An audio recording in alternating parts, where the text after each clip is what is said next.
और क्या चलो अंदर चलिए। This is at Brems College, Bidar. Not allowing us with hijab. आप करिए सर, डोर क्लोज करिए। बच्चे इतने खड़े वाले अंदर एग्जाम लिखने के लिए, आप डोर क्लोज करिए। द लाइव टीवी, सच सबसे आगे। नमस्कार, द लाइव टीवी देख रहे हैं आप। आपके साथ में हूं आदित्य कुमार। हिजाब पर शुरू हुआ बवाल अभी तक खत्म नहीं हुआ है। कोर्ट भी कह चुका है, हर जगह बातें हो चुकी हैं, लेकिन उसके बाद भी हिजाब को लेकर रोक लगातार जारी है। आज नर्सिंग का एग्जाम था। हिजाब पहनकर कुछ लड़कियां एग्जाम देने गई, पहुंचती है कॉलेज, लेकिन वहां उन्हें अंदर एंट्री नहीं दी जाती है। आप सोचिए कैसी मानसिकता के लोग हो गए हैं। उन लड़कियों, उन बच्चियों के भविष्य के साथ खिलवाड़ कर रहे हैं। नर्सिंग का उनका एग्जाम है, लेकिन उन्हें अंदर एंट्री नहीं दी जा रही है। यह पूरा मामला है ब्रिम्स मेडिकल कॉलेज बिदार का, जहां पर जो अध्यापक है, जो एग्जामिनर्स हैं, वो बच्चियों को अंदर नहीं जाने दे रहे हैं। और जब इस पर सवाल पूछा जा रहा है तो उसका जवाब भी देने रहे, आखिर क्यों बच्चियों को एग्जाम देने से रोका जा रहा है। जरा पहले तस्वीर देख लीजिए उस कॉलेज की जहां पर बच्चियों को एग्जाम नहीं देने दिया जा रहा है। एग्जाम में वीडियो बैन है। एग्जाम हॉल के अंदर नहीं है, अभी एग्जाम के बाहर। गेट के बाहर वीडियो सबको। डोर क्लोज करो सर। आप करिए डोर क्लोज। आप करिए सर, डोर क्लोज करिए। बच्चे इतने खड़े वाले अंदर एग्जाम लिखने के लिए, आप डोर क्लोज करिए। तेरा आइडेंटिटी कार्ड का है? बताओ आइडेंटिटी कार्ड। और क्या चलो अंदर चलिए। This is at Brems College, Bidar. Not allowing us with hijab for examination. BSc Nursing. Right? तो देखा आपने, ये हो रहा है। बच्चियों के साथ अन्याय, मुस्लिम लड़कियों के साथ अन्याय हो रहा है। क्या उनको पढ़ने का हक नहीं है? क्या उनको परीक्षा देने का हक नहीं है? कोर्ट ने भी साफ कह दिया है, आर्टिकल 25 का जिक्र करते हुए ये कहा है कि जिसकी धार्मिक मान्यताएं जो है वो माने, उस पर कोई हस्तक्षेप नहीं कर सकता है, कोई टिप्पणी नहीं कर सकता, कोई कुछ कह नहीं सकता। लेकिन उसके बाद भी ना समझ लोगों ने ये अभी तक नहीं समझा है कि हिजाब पहनकर अलाउड है। हिजाब पहनकर लड़कियां पढ़ सकती हैं, लड़कियां एग्जाम दे सकती हैं, लड़कियां स्कूल जा सकती है, अपना भविष्य बना सकती हैं। लेकिन फिर भी यह तस्वीर दर्शाती है कि कर्नाटक में जो अभी कुछ दिन पहले जो बवाल देखने को मिला, जैसे तस्वीरें सामने आई थी, वैसी तस्वीरें फिर बनती हुई दिखाई दे रही हैं। जो बच्चियां एग्जाम नहीं देंगी, जो बच्चियां एग्जाम देने नहीं पहुंच पाएंगी, उनके भविष्य के साथ क्या होगा? आप बताइए जरा, कितना खिलवाड़ उनके भविष्य के साथ किया जा रहा है। इस बात का जवाब कोई देगा? नहीं देगा। लेकिन ये स्कूल कॉलेज जहां विष फैलाया जाता है, जहां पढ़ाई नहीं हो रही साहब, अगर पढ़ाई होती धर्म की बात ही ना आती। आप समझिए कि कितने बच्चे अंदर बैठे होंगे जो एग्जाम दे रहे हैं, जो हिंदू धर्म के लोग हैं, जो हिंदू धर्म के बच्चे, कितने लोग होंगे जो आज सुबह सुबह मां से टीका लगवा के आए होंगे कि मां पेपर अच्छा हो जाए, पेपर अच्छा हो हमारा, जरा टीका लगा दीजिए, मंदिर से टीका लगा के आए होंगे। क्या उनको भी अंदर अलाउड किया गया है? उनको नहीं रोका गया होगा, उनको अलाउड किया गया होगा कि आप आइए। बहुत ऐसे बच्चे होंगे जो आज रक्षा सूत्र बांध आए होंगे। ऐसे भी आमतौर पर रक्षा सूत्र बांधते हैं हिंदू धर्म में, मैं भी बांधे हुआ हूं, आपको दिखा रहा हूं। ऐसे ही रक्षा सूत्र हिंदू धर्म में लोग बांधते हैं। और आज हो सकता है कुछ मन्नतें के लिए कि एग्जाम अच्छा हो जाए, पेपर अच्छा हो जाए, इसलिए बांध के चले जाते हैं। क्या उनको रोका गया है? हिंदू धर्म में कई सारी ऐसी लड़कियां होंगी जो मंगलसूत्र पहनकर एग्जाम देने आए होंगे, क्या उनको रोका गया है? नहीं रोका गया। जब धार्मिक मान्यताओं के अनुसार उन महिलाओं को, उन बच्चों को, उन लड़कों को नहीं रोका गया, तो हिजाब पहने हुए इन लड़कियों को क्यों रोक दिया गया है? क्योंकि शिक्षा का अधिकार तो समान होता है ना भाई, शिक्षा सबके लिए बराबर है। और धर्म की चीजें इसमें क्यों घुसोड़ी जा रही हैं? क्यों यहां पर एंट्री की जा रही है धर्म की? क्यों यह बात आई है कि हिजाब पहने हुए जो लड़कियां आई हैं वो पेपर नहीं दे सकती, वो एग्जाम नहीं दे सकती? कहां लिखा हुआ है? किस रूल बुक में यह चीज है?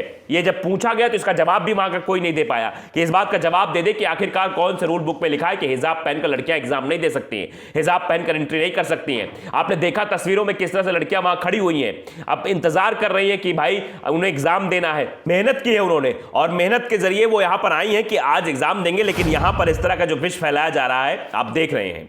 आपने देखा था कर्नाटक में जब पिछले कुछ दिनों पहले तस्वीर बनी थी, अभी ज्यादा टाइम नहीं होगा, वो तस्वीर अभी भी आपके जहन में जिंदा होगी।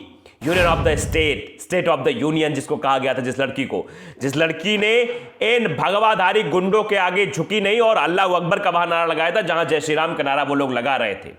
उसे कहा गया कि स्टेट ऑफ द यूनियन, खिताब मिला था उस लड़की को, लेकिन उसके बाद भी जब ये कोर्ट मामला पहुंचा, कर्नाटक हाई कोर्ट मामला पहुंचा, मद्रास हाई कोर्ट ने भी इस पर टिप्पणी की। मैं क्या करके टिप्पणी बताता हूं। सबसे पहले मद्रास हाई कोर्ट ने कहा कि हमारा देश सहिष्णु देश है, हम दूसरों के घर के अंदर ताकझाक नहीं कर सकते कि उनके यहां क्या हो रहा है, हम अपने बारे में देखें, अपने धर्म का पालन करें, वो अलग की चीज है। लेकिन यहां इस तरह से दूसरे धर्म के में घुसना यह गलत बात है। बात मद्रास हाई कोर्ट ने कही थी। वही कर्नाटक हाई कोर्ट ने सीधे तौर पर टिप्पणी की कि हम भावनाओं को इतर रख के फैसला करेंगे, हम संविधान को मानते हैं, हम संविधान की मर्यादा के अंतर्गत रहते हुए काम करेंगे। और संविधान में अगर किसी धर्म में लिखा है कि आप हिजाब पहनकर स्कूल कॉलेज जा सकती हैं, पढ़ाई कर सकती हैं, काम कर सकती हैं, तो आप हिजाब पहन सकती हैं। संविधान भी इसकी मान्यता देता है आर्टिकल 25 के मुताबिक।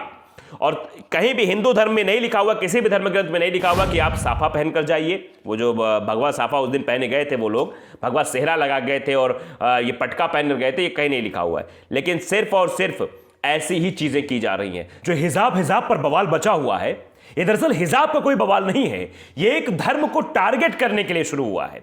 कर्नाटक को केंद्र बना लिया गया है। कर्नाटक के जिस तरह से उडुपी सरकारी कॉलेज में थोड़ा सा विवाद हुआ था, हिजाब पर शुरू हुआ, विरोध प्रदर्शन हुआ, उसके बाद ये जो हिंदूवादी संगठन के लोग हैं, जो गंदी मानसिकता विचारधारा के लोग हैं, जो छात्रों के अंदर भी जहर भरने का काम कर रहे हैं, उन्होंने छात्र और छात्राओं को भगवा पटका पहना दिया। भगवा पटका पहनाया, यहां तक तो ठीक था। उसके बाद विवाद को और गहरवा दिया जब लड़कियां मुस्लिम लड़कियों ने कहा कि भाई हिजाब हमारा अधिकार है, लोकतांत्रिक संवैधानिक मूल्यों को लेकर हम हिजाब पहनकर जा रहे हैं, संविधान भी इस बात की इजाजत देता है कि हम अपने धर्म के अनुसार चल सकते हैं, जो हमारे धर्म में लिखी हुई चीजें, जो बातें कही गई हैं, उन्हीं के अनुसार हम लोग चल रहे हैं, तो ये सब नहीं करना चाहिए। लेकिन उसके बाद भी देखिए कितना बड़ा बवाल मंगलवार को देखने को मिला, किस तरह से हिंसा भी हुई, मारपीट भी हुई, एक लड़की को टारगेट कर लिया गया। वो लड़की हिजाब पहनकर अपने कैंपस में जाना चाह रही थी, तो उसके पीछे ये गुंडे लग गए, इनके अंदर वो मानसिकता भर दी गई कि नहीं वो मुस्लिम लड़की, वो हिजाब पहने हुए, उसको टारगेट करो। तो दरअसल हिजाब का मामला नहीं है, ये मामला बना दिया गया कि एक धर्म विशेष को टारगेट करने का, कैसे जो है बंटवारा कर दिया जाए, कैसे जो हिंदू मुसलमान करा दिया जाए और इसका बेनिफिट ले लिया जाए। आप जानते हैं इसका बेनिफिट किसको होने वाला है, कौन सी राजनीतिक पार्टी इसका फायदा उठाना चाहती है और किस तरह से कर्नाटक के मामले को उत्तर प्रदेश के चुनाव में अन्य जगहों पर इसका इस्तेमाल करना चाहती है, आप सब जानते हैं। और यह हिजाब मामला रुक नहीं रहा है। आप देखिए कि बच्चों के भविष्य के साथ कैसे खिलवाड़ किया जा रहा है, कैसे गेट पर खड़े हो गए भैया, एग्जामिनर साहब कह रहे नहीं नहीं आप लोग हिजाब पहने, आप लोग एंट्री नहीं कर सकती हैं, आप लोग अंदर नहीं जा सकती हैं। अरे भाई क्या तकलीफ है, हिजाब पहन के अंदर जाने में क्या दिक्कत? आपको लगता है कि नकल हो सकती है तो आप जो है किसी जो महिला एग्जामिनर उसको बुलाइए, ले जाइए, पूरी चेकिंग कराइए, उसके बाद उन्होंने कहिए कि भैया सब कुछ ठीक है, अब आप जाइए एग्जाम दीजिए।